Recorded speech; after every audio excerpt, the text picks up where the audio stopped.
नमस्कार। अनिल कुमार गुप्ता प्राथमिक एवं जूनियर हाई स्कूल कल्याण एसोसिएशन के अध्यक्ष आरटीई फीस बकाया को लेकर मीटिंग किया। आइए जानते हैं क्या कहते हैं पीसी में। सबसे पहले हम जानना चाहेंगे आपका परिचय। मेरा नाम अनिल कुमार गुप्ता मैं प्राथमिक एवं जूनियर हाई स्कूल विद्यालय कल्याण एसोसिएशन का प्रेसिडेंट। और आज हम लोग यहाँ पे कमेटी के पदाधिकारीगण उपस्थित हुए हैं विद्यालय की विभिन्न समस्याओं को लेकर। सर, आज मीटिंग का मेन उद्देश्य क्या था? आज मीटिंग में आप लोगों से क्या वार्ता हुई?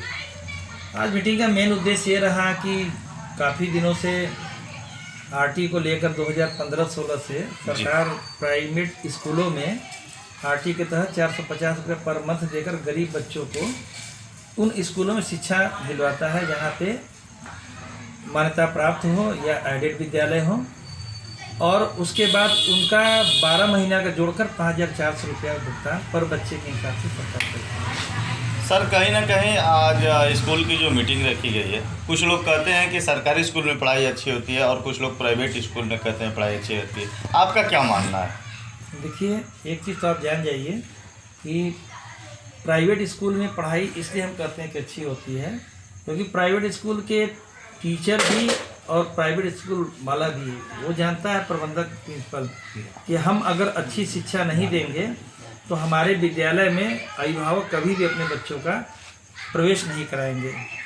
गवर्नमेंट स्कूल की स्थितियाँ ये हैं कि उनका इंटरेस्ट इसलिए कम रहता है, पढ़ाने में रुचि कम होती है अध्यापकों की, क्योंकि उन्हें ये मालूम है कि हम पढ़ाएंगे जी तोड़ मेहनत करके तब भी हमें सैलरी वही मिलेगी, नहीं पढ़ाएंगे तो भी सैलरी वही मिलेगी। और वहाँ तानाशाही भी होती है, वो नहीं पढ़ा रहे तो हम क्यों पढ़ाएं, वो नहीं पढ़ा रहे तो हम क्यों पढ़ाएं। ये हम अभी सर 2 दिन पहले हम पूर्व प्राथमिक विद्यालय में गए थे। वहाँ एक भारतीय सैनिक हैं जो रिटायर्ड हैं, उनका कहना था कि प्राइवेट स्कूलों में जो छटे हुए टीचर होते हैं वैसे होते हैं और जो सरकारी स्कूल में होते हैं वो 1 नंबर के होते हैं। इस पे आपकी क्या राय है? देखिए, वहाँ पे एक सच्चाई ये है कि डिग्री लेकर और उस योग्यता के आधार पर उनकी नियुक्ति हो जाती है, इसमें कोई बुरा नहीं है। और हमारे यहाँ भी जब तक वो बीएड नहीं किया हो, बीटीसी नहीं किया हो, तब तक प्राइवेट विद्यालयों में टीचरों की नियुक्ति नहीं होती, क्योंकि सरकार हर समय विद्यालयों का जांच करता है आपके यहाँ कितने टीचर हैं, कितने शिक्षक हैं जो बीएड किए हैं या बीटीसी किए हैं। तो आप इसको कैसे अंतर कर सकते हैं, क्योंकि शिक्षा तो भारत सरकार और प्रदेश सरकार में पढ़ रहे विद्यालयों में सभी को एक समान दी जाती है। ऐसा तो नहीं है कि जो गवर्नमेंट स्कूल में पढ़े हैं वो विदेश से आकर वहाँ नौकरी कर रहे हैं और यहाँ सिर्फ भारत में पढ़कर यहाँ पढ़ा रहे हैं। वो ऑक्सफोर्ड के तो है नहीं, भारत के ही यूनिवर्सिटी से पढ़े, वहाँ भी शिक्षक है, यहाँ भी है। सर, और कुछ कहना चाहेंगे? हाँ, और कुछ में देखिए, जो मेन उद्देश्य है हम लोग के यहाँ पर आने का कि नवरात्र के अधिकारियों ने राय किया कि हम सभी मिलकर यहाँ पे एक मीटिंग किया जाए जिसमें विद्यालयों की विभिन्न समस्याओं को लेकर चर्चा होगी। साथ में आरटी के तहत 4-5 साल से बकाया शुल्क प्रतिपूर्ति की राशि सरकार के द्वारा भुगतान न किए जाने के संदर्भ में चर्चा किया जाए। और यहाँ हमारे शिक्षक जो है काफ़ी दिनों से लगातार मेहनत से पढ़ा रहे और हर स्कूलों में 100 से ऊपर आरटी के तहत पढ़ने वाले निःशुल्क बच्चों की संख्या काफ़ी हो चुकी है, जिसका भुगतान न होने से वो अपने शिक्षकों को समय से भुगतान नहीं दे पाते। में कुछ पीएम मोदी से कुछ सहयोग के बारे में या फिर उनसे आप कुछ कहना चाहेंगे विद्यालयों के बारे में? देखिए, हमारे देश के प्रधानमंत्री चाचा नेहरू के बाद मोदी जी ही ऐसे व्यक्तित्व मिले जो हमेशा समय समय पर देश के खिलाड़ियों से, देश के छात्रों से, प्राथमिक स्कूल के विद्यालय प्रांगण में जाकर शहर में प्राथमिक विद्यालय के बच्चों से मिलकर उनके पढ़ाई और शिक्षा के स्तर को इंटरव्यू के माध्यम से एक बच्चों के बीच में खुद शामिल होकर इंटरव्यू लेते हैं और अपने देश की शिक्षा की स्थिति स्तर को देखते हैं। और हमारे प्रधानमंत्री के पद चिन्हों पर चलकर प्रदेश के मुख्यमंत्री भी उसी तरह प्राइमरी स्कूलों में जाकर और उनके शिक्षा के स्तर, उनका इंटरव्यू लेते, पढ़ाई कैसी हो रही है। अभी आप देख रहे हैं काशी सांस्कृतिक महोत्सव प्राइमरी और जूनियर हाई स्कूलों के बच्चों से कराया जा रहा है पूरे प्रदेश में। उसके बाद काशी में आप खेलकूद, प्रधानमंत्री खेलकूद प्रतियोगिता कराया जा रहा है जनपद के हर क्षेत्रों में, हर ब्लॉकों में। तो प्रधानमंत्री का और ये मुख्यमंत्री का व्यक्तिगत इंटरेस्ट है इन विद्यालयों में, जिसके कारण यह हमारे प्रदेश में देखने को मिला। लास्ट में हम प्रधानमंत्री और मुख्यमंत्री को एक चीज़ और कहना चाहेंगे आप पत्रकार बंधुओं के माध्यम से कि शिक्षा के स्तर तभी अच्छा हो सकता है यदि हम समय पर उन टीचरों का भुगतान करें जो प्राइवेट विद्यालय में कम सैलरी पे बच्चों का भविष्य बनाते हैं, क्योंकि प्राथमिक शिक्षक का जो मुख्य उद्देश्य है कि प्रदेश के छात्रों की नींव मजबूत करना, ये हमारी नींव है।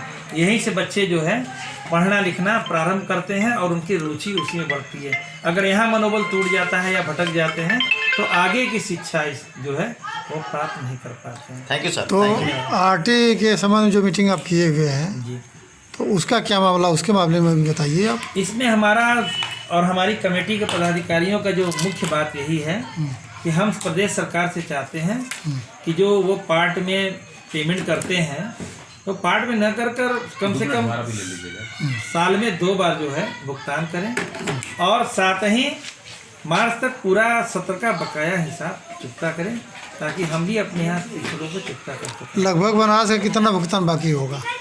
लगभग लास्ट ईयर तो 32 करोड़ समथिंग था।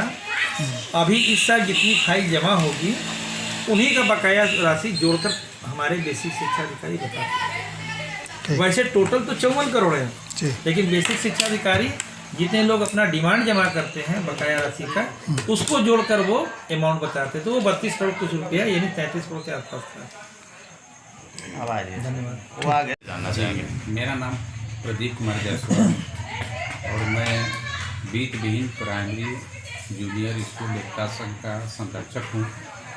इसलिए संरक्षक होने के नाते स्कूल या अन्य जो हमारे छोटे बड़े यूनियन हैं उन सारे यूनियन की समस्या सरकार के पटल पर रखना मेरी दायित्व बनती है। और उसी कड़ी में सनातन संस्कृति में जो एक होता है कि नवरात्र का महीना बड़ा पुनीत माह होता है, पुनीत समय होता है, इसमें कोई तिथि वगैरह नहीं देखी जाती है, इसलिए आज मीटिंग की शुरुआत की गई है। और शुरुआत करने का मुख्य उद्देश्य ये है कि अगर हम लोगों का 1 माह बिजली हम नहीं जमा करेंगे तो दूसरे माह कट जाती है। हाउस टैक्स नहीं जमा करेंगे तो 15% ब्याज के साथ वसूल किया जाता है।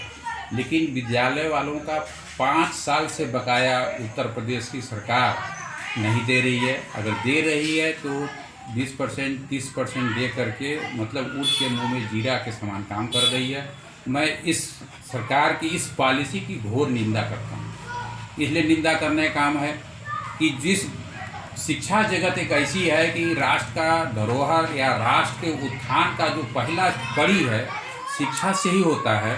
अब इस कड़ी को यह सरकार बिल्कुल प्राइवेट विद्यालयों को कहीं न कहीं डैमेज करने का काम कर रही है। मैं इस काम की सरकार की घोर निंदा करते हुए माननीय मुख्यमंत्री जी से और माननीय प्रधानमंत्री जी से आग्रह करना चाहता हूं कि यह सरकार अगर इन विद्यालयों की आर्थिक स्थिति को जो बकाया है, एडवांस की मैं बात नहीं कर रहा हूं, जो बकाया है, अगर सरकार तत्काल इन विद्यालयों को नहीं धन देती है तो सरकार के खिलाफ एक जोरदार अभियान पूरा उत्तर प्रदेश में खड़ा किया जाएगा और सरकार को जवाब देना पड़ेगा कि इन विद्यालयों के साथ सौतेला व्यवहार क्यों किया जा रहा है, जबकि वो अपने विद्यालयों के अध्यापकों को प्रत्येक माह 30 तारीख को सैलरी रिलीज कर देते हैं, जबकि अध्यापक जो उनके यहाँ पढ़ाते हैं उनके बच्चों को हम पढ़ाते हैं और सरकार उनको रिलीज करती है। हमको 4 साल से सरकार नहीं दे रही है। सरकार अप्रत्यक्ष रूप से सौतेला व्यवहार का काम कर रही है। इसकी जितनी हम निंदा कर सकते हैं,